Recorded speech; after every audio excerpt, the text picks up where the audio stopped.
Hola, ¿qué tal, chicos? El día de hoy vamos a ver lo que es la unidad número 4 del análisis de los datos en la investigación cualitativa, ¿vale?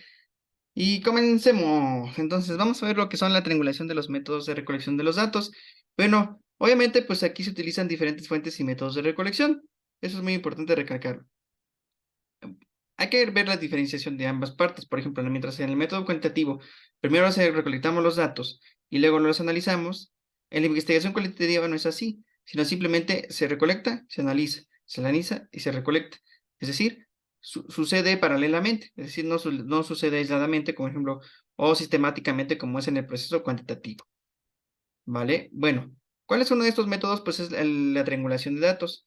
Y bueno, aquí en bueno, la triangulación, pues básicamente nos dice que es cuando nosotros tenemos tres métodos y los comparamos para poder hacer su análisis. Por ejemplo, puede ser una entrevista, una observación y una, ¿cómo se llama? Una encuesta, puede ser, ¿vale? Bueno, vamos ahora a ver lo que es, ay, no sé por qué no pasa, ahí está ya.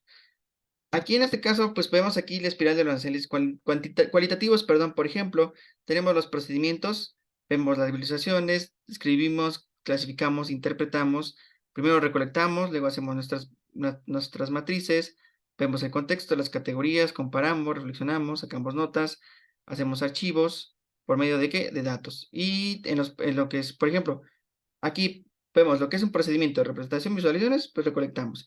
Escribimos, clasificamos las matrices. Lecturas de apuntes, reflexionamos, manejo de datos, pues hacemos archivos a bases de datos, ¿no? Entonces es brevemente cómo es esta espiral del análisis cualitativo. Como pueden observar, pues bueno, se va haciendo sistemáticamente, es decir, bueno, no sistemáticamente, sino se va encontrando uno tras otro, uno tras otro. Bueno, ahora, después de que haces esto, que hay que hacer las reflexiones e impresiones durante la inmersión inicial y profunda dentro del análisis cualitativo. Y bueno, aquí lo que tienes que hacer es que tienes que realizar diversas observaciones del ambiente junto con tus impresiones y anotarlas en una bitácora de campo o en un formato de observación. Hay que reflexionar y evaluar el planteamiento. Y tenemos que interrogarnos, como por ejemplo, ¿qué es lo que tengo en mente? Si el planteamiento es lo que realmente estoy viendo, ¿sale? Que si lo que planteé dentro de mi capítulo 1 es lo adecuado, si debo de mantenerlo, debo modificarlo, porque recuerden que en el planteamiento, que en el proceso cualitativo, pues tú puedes regresar y modificar tu capítulo 1 y volver a regresar y así sucesivamente para ir mejorando el proceso. En la investigación cuantitativa no, vamos paso a paso, ¿vale? Aquí tenemos un ejemplo de básicamente cómo es lo que se hace en este enfoque cualitativo. Primero se recolectan los datos, ¿vale? Luego se, se hacen para recolección de los datos. Por ejemplo, primero hacemos la inmersión inicial, ¿no? Observaciones, pláticas informales. Luego, datos posteriores, pues se hacen observaciones enfocadas, pláticas guiadas, anotaciones más complejas. Y posteriormente, por medio de técnicas como la entrevista, se obtienen datos más detallados como la entrevista, como el enfoque de colección de documentos, materiales, etcétera. Bien, entonces, pues bueno, ya una vez que hacemos esto de los primeros los datos, pues bueno, se efectúan reflexiones durante la inmersión inicial, que ya son tareas más analíticas. Posteriormente, pues bueno, se efectúan continuas ya dentro de la inmersión profunda. Y aquí, obviamente, como le digo, se va haciendo todo como en conjunto, se preparan los datos para el análisis y finalmente, pues se hace un análisis detallado donde se hace por medio de teoría fundamentada, matrices, diagramas, mapas conceptuales, dibujos de esquema, etcétera, como ustedes quieran representar. Recuerden, aquí es muy importante que si su investigación es cuantitativa, pues no lo hacen como vimos la vez pasada. Si su investigación es cualitativa, pues lo tienen que hacer como lo estamos checando ahorita. Todo va a depender de qué tipo de investigación están haciendo, ¿sale? Y finalmente los resultados, pues bueno, encontrar las similitudes entre los datos significativos, cuando de los primeros datos, luego de los datos posteriores, encontrar categorías iniciales y finalmente, por medio de técnicas utilizadas como la entrevista, generar sistemas de categorías. Ese es básicamente lo que se hace para el análisis, recolección de los datos de la investigación cualitativa, perdón, análisis de los datos cualitativos. Bueno, ¿cuál es ese análisis detallado de los datos? Pues bueno, el procedimiento más común es el que a continuación se presiona y parte de la mención teoría fundamentada, que es Grounded Theory, lo cual significa que la teoría, es decir, los hallazgos, van emergiendo fundamentada en los datos. Es decir, todo lo que vaya viendo dentro de la investigación, tienes que fundamentar mediante datos, ¿vale? Aunque sea cualitativo, no quiere decir que no vamos a tener partes matemáticas, digo, sí es importante, solamente que recuerden que lo cualitativo va de lo general a lo particular, ¿vale? Y mientras que lo cuantitativo va de lo particular a lo general, ¿vale? Se sacan, bueno, al revés, perdón, lo estoy diciendo al revés, una disculpa. Entonces, recuerden que es eso. Bueno, vamos a ver ahora lo que sigue, que es, ¿cuál es ese proceso, no? De la recolección de los datos también en el análisis cualitativo. Pues bueno, tenemos entrevistas, grupos de enfoque, luego hacemos una organización de los datos, información, determinamos criterios de organización, se organizan los datos de acuerdo con los criterios, se preparan estos datos para el análisis, por ejemplo, limpiamos grabaciones, ruidos, etcétera, etcétera. Luego, se hace una revisión de los datos, se hace una lectura y observación. Posteriormente se descubren las unidades de análisis. Luego se codifican estas unidades de análisis y posteriormente se describen estas categorías y se hacen las codificaciones del segundo nivel, finalmente para generar teorías, hipótesis y explicaciones, ¿vale? Hoy obviamente pues todo esto se va haciendo simultáneamente como ya lo aclaramos anteriormente. Bueno, aquí es muy importante que, por ejemplo, ay, no sé por qué aquí, como que me faltó una. Bueno,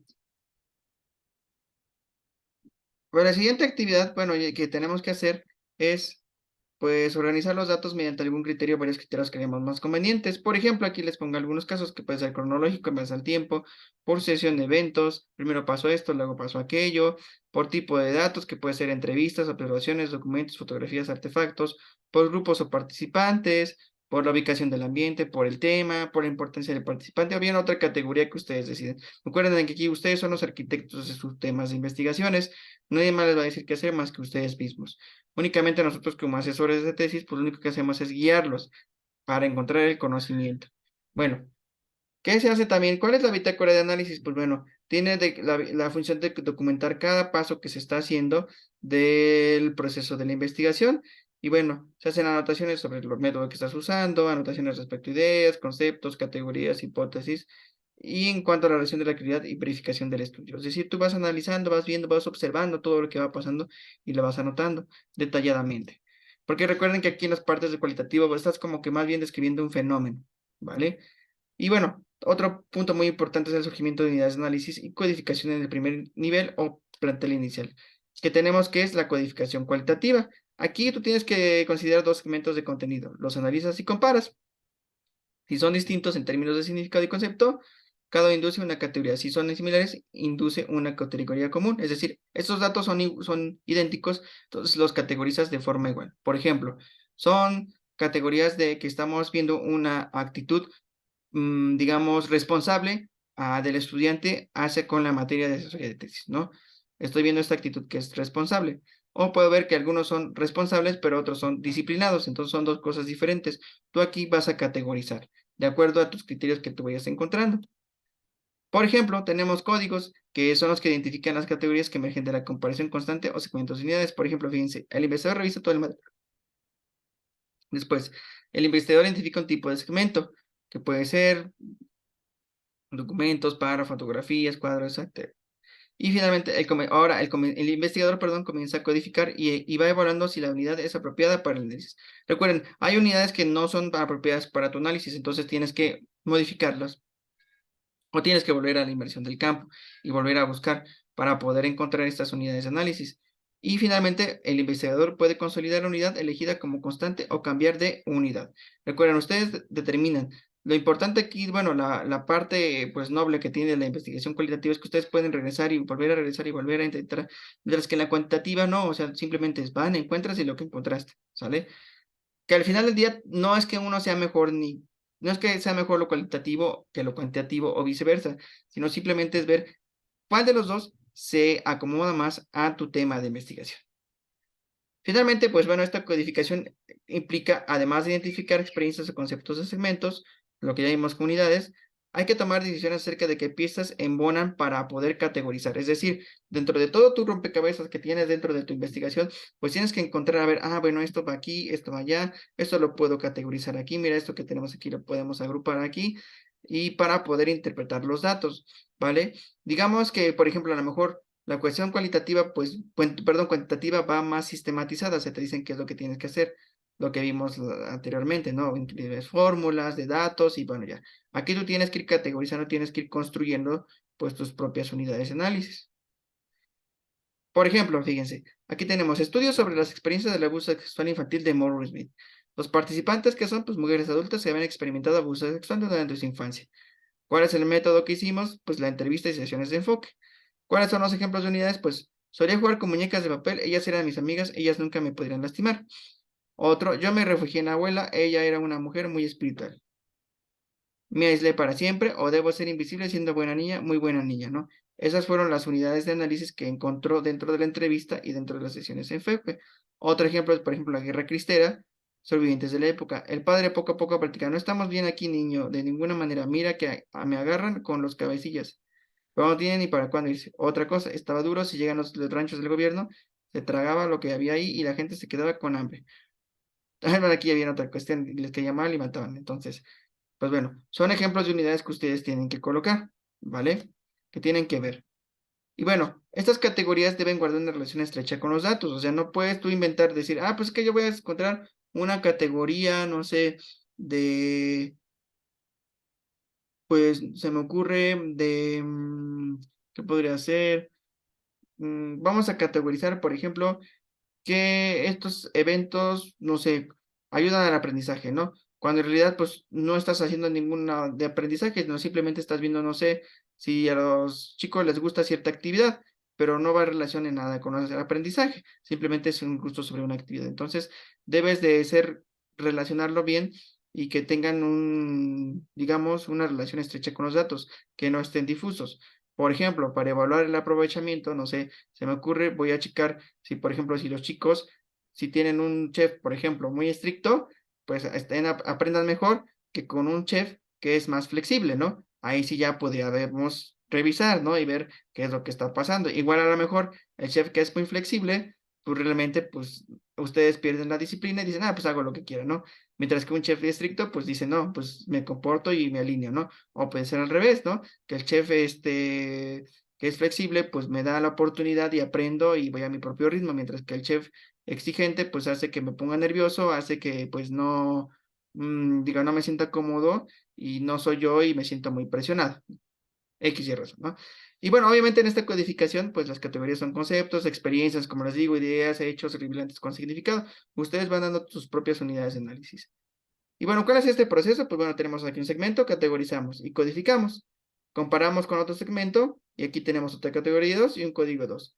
Y hacemos un memorando que contenga las reglas de codificación y hacemos una bitácora de análisis, como ahorita lo que hicimos, ¿no? Simplemente pues estoy analizando a dos grupos o al mismo grupo, pero con diferentes chefs, ¿no? Y veo a ver, los categorizo, ya tengo mi categoría que es, por ejemplo, un chef que es estricto y un chef que es flexible, ¿no? Y mi código uno pues ya puse, ¿no? Mi código uno que pues sí aprenden y mi código 2 pues que no aprenden, ¿no? Aquí pues ya estamos haciendo esta codificación. Perdón, la saturación de categorías cuando los datos se vuelven repetitivos o redundantes, pues lo que puede pasar es que los nuevos análisis confirman lo que se ha fundamentado. Es decir, por ejemplo, si tenemos aquí la entrevista, observación, analizamos, otra vez entrevista, observación, paz, analizamos segundos, luego otra vez entrevista, paz, y analizamos, otra vez entrevistas y análisis, y finalmente tenemos esta saturación de datos. ¿Qué quiere decir con esto? Que ustedes, por ejemplo, yo aplico todos estos instrumentos y hago, analizo, categorizo. Lo vuelvo a hacer y categorizo. Lo vuelvo a hacer y agrego análisis. Lo vuelvo a hacer y agrego. Entonces, ya tengo una saturación de datos en la que todos me están diciendo lo mismo. A lo mejor aquí, regresando al tema de por ejemplo, ya entrevisté y observé y todo eso. Entonces, yo puedo definir que a lo mejor que el chico, pues, como este tipo de chicos son muy indisciplinados, pues les conviene más tener, o es mejor que tenga un chef estricto para que aprendan mejor que uno flexible, ¿no? Es un ejemplo, ¿no? Y a lo mejor tengo otro grupo donde estos chicos pues no son tan hiperactivos, digamos, son más tranquilos y entonces ellos necesitan un chef más flexible que un chef muy estricto, ¿no? Entonces, para aprender. Aquí eso es lo que ustedes tienen que hacer, tienen que saturar sus datos hasta que finalmente pues ya de tanto que entrevistaron, de tanto que hicieron observación, pues les esté dando lo mismo, ¿vale? Si ustedes van a hacer su tesis de, que tiene que ser con de cualitativo, tienen que saturar los datos y me lo tienen que poner ahí cuántas veces aplicaron las entrevistas.